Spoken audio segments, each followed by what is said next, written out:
I'm Erin from erinbusby.com, and in the next couple of videos I'm going to talk about facial angles and facial symmetry.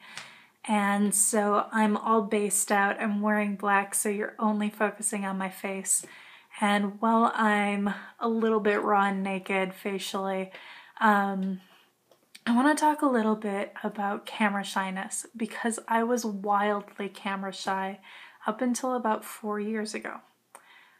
I had a lot of paranoia about my body and about my face growing up. I developed young, and I was hypersexualized young.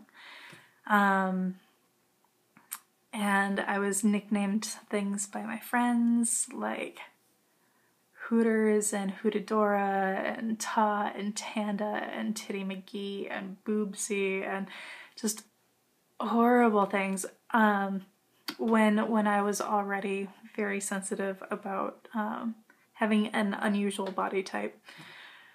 And on top of that, I was really uncomfortable with my facial structure.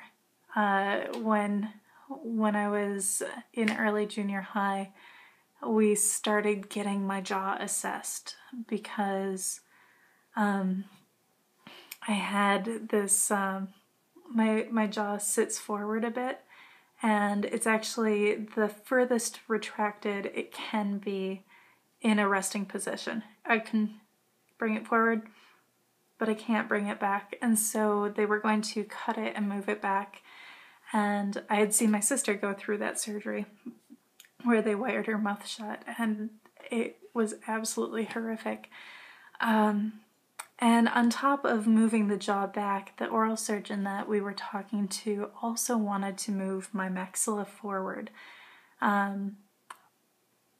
Partly because my face was uncharacteristically flat for a Caucasian. And hearing that at 14, especially after going through, I'd gone through speech therapy because of my tongue thrust.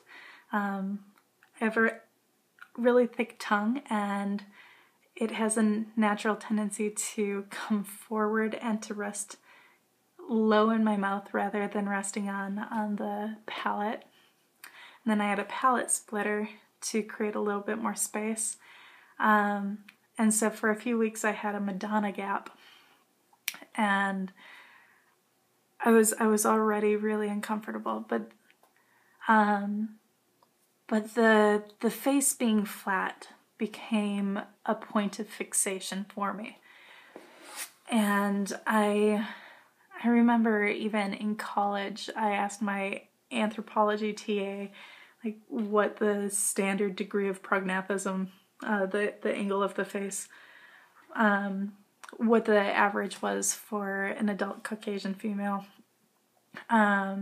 And he was really taken aback, thinking that I was coming from a white supremacist kind of standpoint, which I absolutely wasn't. And I explained it to him, and he was like, "Oh no, there's nothing wrong with the prognathism of your face. That doctor just really wanted to fill his wallet." But it, for years, I monitored what angle of my face I was exposing to people, both in person and on film. And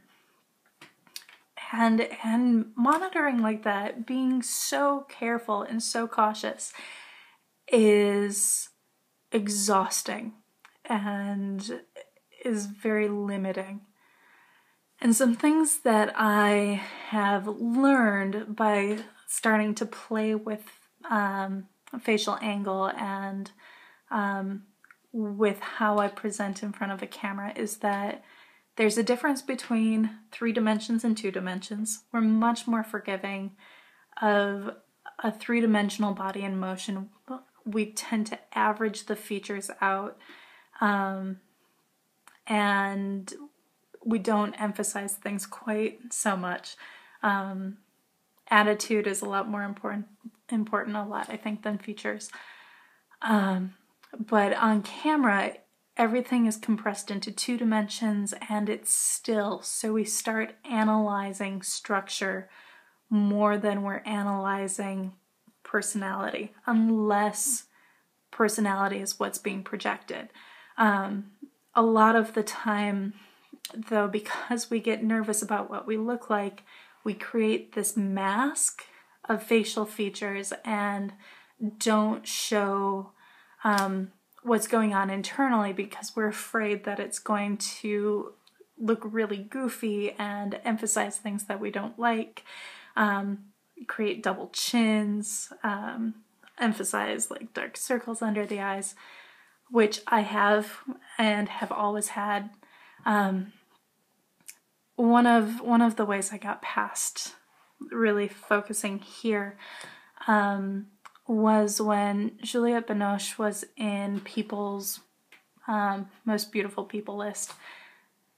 She said something about nothing being sexier than somebody with under eye circles. And if Juliette Binoche thinks it's true, it's true. But she said nothing about extremely flat faces, so that took a little bit more time for me to work through. And in my next video you will see my face from every angle. But it might come across as, oh no, something else to analyze about myself. This is just going to reinforce the things that I already don't like and create new things to dislike.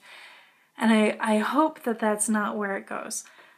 My intention is to start building a vocabulary and a familiarity with facial features so that you can select what you present more consciously. Because there are natural tendencies that actually create the things that we're striving to avoid.